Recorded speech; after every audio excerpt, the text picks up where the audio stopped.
এই পুরো বিষয়টাতে হাসি একমাত্র চওড়া হচ্ছে রাজ্য বিজেপির। কেন বলছি?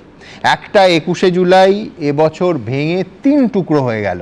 শহীদ পরিবারগুলো, তাদের একাধিক পরিবারের সঙ্গে কথা হয়েছে, দেখিয়েছি, আবার এই অনুষ্ঠানেই দেখাবো। সেই শহীদ পরিবারের মানুষগুলো তারা মনস্থিরই করে উঠতে পারছেন না যে কোন উদযাপনটায় তারা যাবেন, কোন তর্পণটায় তারা যাবেন। এ কোনোদিন হয়েছে নাকি? মন্দের ভালো যে ঋতব্রত তৃণমূল আর প্রদেশ কংগ্রেস অন্তত 21শে জুলাই করার জায়গাটা পেয়েছে। একদল মেয়র রোড আর একদল হচ্ছে শহীদ মিনার।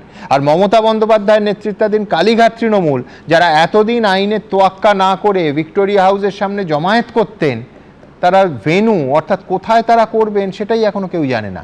আগামীকাল একটা মামলার শুনানি হওয়ার কথা হাইকোর্টে, এবং তারপরে যদি কিছু আশার আলো তৃণমূল কংগ্রেস মানে কালীঘাট তৃণমূল দেখে। কিন্তু আবার বলছি, এই পুরো বিষয়টাতে হাসি চওড়া হয়েছে শুধু সায়ন্তনবাবুদের। লোকে বলছে মেঘের আড়ালে মেঘনাথ নাকি আপনারাই। না, মেঘনাথের প্রশ্ন নয়। আপনি মনীশ গুপ্তকে দেখালেন, মনীশ গুপ্তর প্রশ্ন, ওনার যে প্রশ্ন আমি সেটাকেই মেনে নিচ্ছি, যেটা আপনার ইন্টারভিউ আজ থেকে বোধহয় 15 বছর আগে। একদম। তাতে বলেছেন স্বরাষ্ট্র সচিব তো একটা এয়ার কন্ডিশন ঘরে বসে রয়েছে, সে কি করে জানবে কি হচ্ছে? আধিকারিকরা নির্দেশ দিচ্ছেন। একদম ঠিক কথা। কলকাতা পুলিশের কমিশনার যিনি ছিলেন, তার নির্দেশে নিশ্চয়ই গুলি চলেছে। কমিশনার ছিলেন তুষার তালুকদার, যিনি বলতেন যে বিজেপি জেতেনি 5টা রাজ্যে, এখানে দাঙ্গা হবে না। সেই কমিশনার তুষার তালুকদারের বিরুদ্ধে 15 বছরে কি ব্যবস্থা নিয়েছেন? এখন তিনি ইহলোকে নেই, কয়েকদিন আগে অবধি ছিলেন। মুখ্যমন্ত্রী মমতা বন্দ্যোপাধ্যায় কোনো ব্যবস্থা নেননি তুষার তালুকদারের বিরুদ্ধে।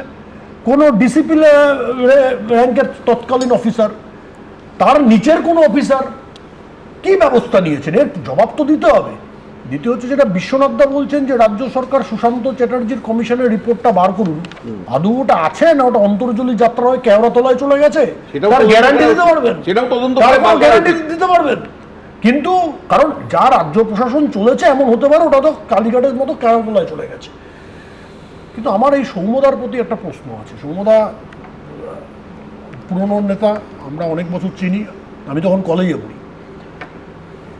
পরের দিন সম্ভবত 22 তারিখ আর 23 তারিখ কেন্দ্রীয় স্বরাষ্ট্রমন্ত্রী এসবি চৌহান এসেছিলেন, খবরের কাগজে পাবেন। একদম সকালবেলা এসছেন দমদম এয়ারপোর্টে, তখন এত প্লেন চলতো না, কম প্লেন চলতো। সরাসরি চলে গেছেন ইন্দিরা ভবনে মুখ্যমন্ত্রীর সঙ্গে দেখা করতে।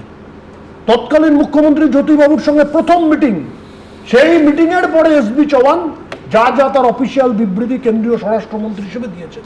তিনি যদি কংগ্রেসের নেতারা, কংগ্রেসের কর্মীরা মারা গেছে, তিনি কি করবেন? তিনি প্রথমে মুখ্যমন্ত্রীর কাছে যাবেন না? যারা মারা গেলেন খোঁজ খবর করবেন, তারপর মুখ্যমন্ত্রীর সঙ্গে দেখা করবেন। মুখ্যমন্ত্রীর সঙ্গে দেখা করাটা কোনো আমি বিরোধিতা করছি না, প্রেফারেন্স কোনটা। তখন থেকে কংগ্রেস আর সিপিএম এর জোট, আর তারপর যেটা প্রকাশ্যে আসলো, এত দুঃখ, এত যন্ত্রণা, কিন্তু সেই কংগ্রেস, সৌম্যদাদের দল বেশি দিন অপেক্ষা করেনি। 3 বছর পরেই কংগ্রেস সিপিএম মিলিতভাবে দুটো প্রধানমন্ত্রী ভারতবর্ষে দিয়েছে। 2004-এ আবার প্রধানমন্ত্রী কংগ্রেস সরকারকে সমর্থন করেছে সিপিএম মিলিতভাবে। আর পরের 11-র পরে তো 16 সালের ইতিহাস। এটাও পাশাপাশি বলুন যে কংগ্রেস থেকে বেরিয়ে মমতা বন্দ্যোপাধ্যায় তৃণমূল করলেন, আর সঙ্গে সঙ্গে আপনারা সাপোর্ট দিলেন। আমি তো আপনার অনুষ্ঠানে বলেছি, বিজেপি না থাকলে তৃণমূল কংগ্রেস হতো না। আমি তো আমার বক্তব্যে স্ট্যান্ড আছি। আমি তো সেটা অস্বীকার করছি না। সেদিন গণতন্ত্র রক্ষার কারণে তৃণমূল কংগ্রেসকে ভারতীয় জনতা পার্টি সমর্থন জুগিয়েছিল, সমস্ত দিক দিয়ে সমর্থন জুগিয়েছিল।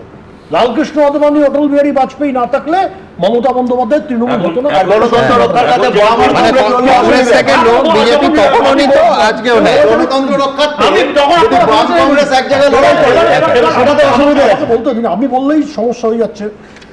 আমার কথাটা এটা হয়, বিশ্বনাথ দা অনেকদিন ধরে পুরো বিষয়টা দেখছেন। আচ্ছা, গত 12 বছর, মোটামুটি 16-17 সাল থেকে 21শে জুলাই হয়, পাগলু ড্যান্স ট্যান্স সব ভুলে গেলাম। গুলি চালালো সিপিএম এর পুলিশ, মারা গেল কংগ্রেসের কর্মী, বিজেপি করে টিএমসি, আর গালি খায় বিজেপি। একদম ঠিক, আর গালি খায় বিজেপি। ওখানে পাগলু ড্যান্সের মাঝে কোনোদিনও আর শুনেছেন যে জ্যোতিবাবুর পুলিশ গুলি করে মেরে দিত, বুদ্ধবাবু হায় হায়? কংগ্রেসের এখন তো বুদ্ধবাবু জ্যোতিবাবুর ইহলোকে নেই। খুশি হওয়ার কথা, তার মানে আপনাদের প্রাসঙ্গিকতা আছে, প্রাসঙ্গিকতা বেড়েছে। এমন কপাল, যারা 7-এও ছিল না, 5-এও ছিল না কোনোভাবে। সেদিন ভারতীয় জনতা পার্টির পঞ্চায়েত নির্বাচন বোধহয় তার কয়েকদিন আগে হয়েছিল, আমাদের 16% ভোট হয়েছিল, আমাদের এটা মনে আছে। কিন্তু তারপরে গুলি চালালো সিপিএম এর পুলিশ, মার খেলো কংগ্রেসের কর্মীরা, সভা করলো তৃণমূল, গালি খেলো বিজেপি। এটা হয়ে গেল পশ্চিমবঙ্গের রাজনীতির ফেলাসি। আমি আমি বলি, তারপর তুমি যখন বলেছো আমি এটা বলি। এবার দেখুন, মুখ্যমন্ত্রী যখন চলে গেলেন বিগত দিনের, তিনি লাস্ট দিন কি বললেন? আমি 3টে থেকে 6টা রোজ বাড়িতে বসে থাকবো, কংগ্রেসিরা আসুন, সিপিএমরা আসুন, মাওয়িস্টরা আসুন। তা আপনি কংগ্রেস, সিপিএম, মাওয়িস্টদের নিয়ে জোট করছেন, আজকে 21শে জুলাইয়ের আর প্রয়োজন কি? কি প্রয়োজন আর 21শে জুলাই আজকের দিনের করার?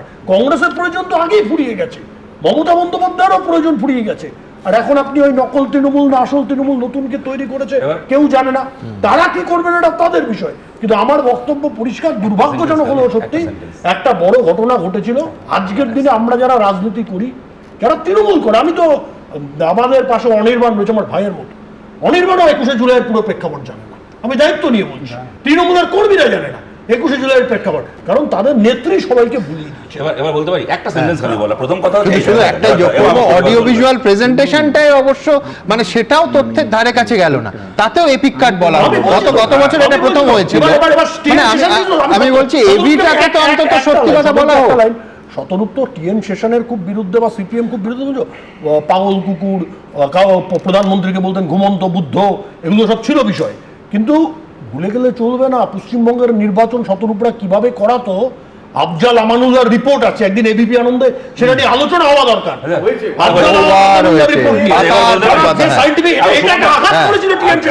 তার জন্য বুলডগ হয়ে গেছে, তার জন্য বুলডগ হয়ে গেছে। এবিপি আনন্দ, এগিয়ে থাকে, এগিয়ে রাখে।